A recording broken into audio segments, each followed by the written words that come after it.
Hey guys, so have you ever been stuck in one of those moments where you have to go into survival mode?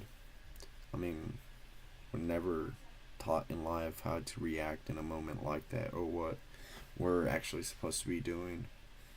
What what happened to me was my senior year in high school. I was working in a ranch with one of my cousins. We're moving sheet metal from his truck to a trailer, so we're just kind of sliding it and having fun till a gust of wind picked up, and as we were picking one of those up, we caught wind, and it went up and over the trailer, and it bent. It made a U. So what I saw in a lapse of 5 seconds or so, or less, even faster, is that it was gonna hit my cousin right in the neck. So what I tried to do as it was coming up, I swung my arm over, tried to grab it and bring it back. But as I did this, the sheet metal also started to slide down.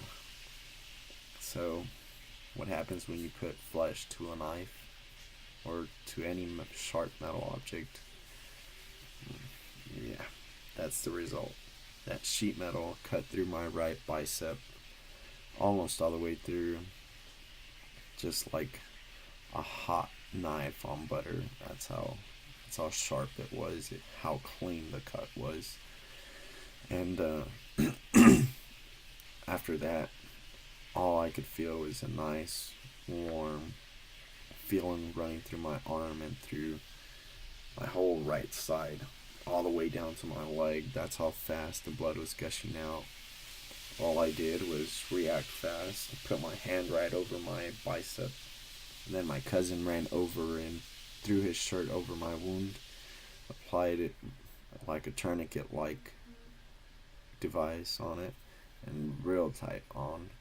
We jumped on his truck, and we were in Mexico. We were about 15 miles out of the closest clinic, and we jumped in that truck and we hauled.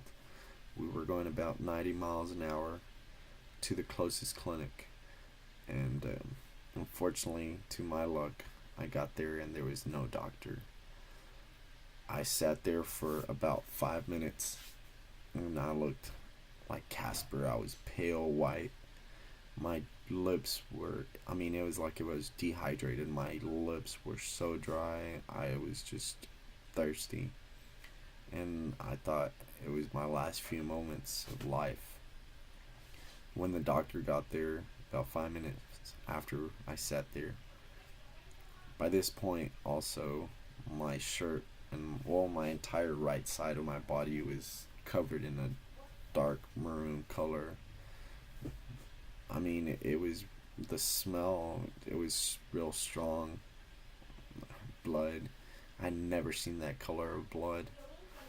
And then the doctor finally did some work on me, and he applied another tourniquet. And that's when I caught a fresh, deep breath. And God, it was the most. I can't describe it as precious, but it was just perfect because it gave me a second life, I guess. And the doctor, when he opened up the wound and he took that shirt off to clean it, he said I was about an inch from dying, an inch from going 6 feet under and not being a mortal, living being anymore. So from there on, I mean, I still do crazy stuff. I love adrenaline, but I value life a little bit more. And this was one of the moments that really molded my life into, or how I perceive and see life now, and how I go about all my days.